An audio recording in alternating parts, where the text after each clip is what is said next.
Óli, ertu ekki bara drullu fegin að þessi leikur er búinn og þið eru áfram í bikar? Jú. Það þurfti ekkert mikið að gerast til þess að þetta færi á hinn veginn.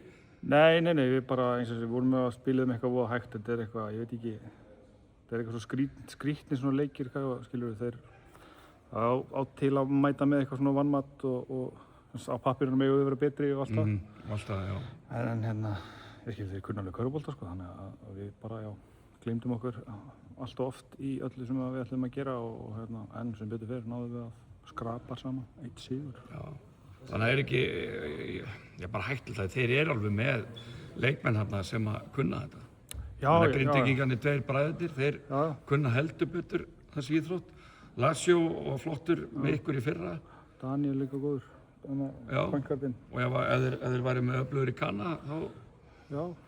En ef og hefðu alla þeirra frengur, þannig að... Já, það er bara þannig sko, en ég minna að þetta er svona, þetta var örugglega ógeðslega leiðilegt að horfa á þetta sko, þetta var, allan frá mínum augum séð frá Bara guðslendi fegin að komast bara í sturtu og fara heim. Já, þetta var eitthvað svo leiðilegur leikur og ég bara, það er örugglega ekki gaman að horfa á þetta fyrir almenna áhorfendur. Og einn leikur eftir fyrir jólafrí og þið ætti væntanlega ekki að mæta svona til leiks inn í Þorlákshöfn. Nei, við gerum það og töpum við bara.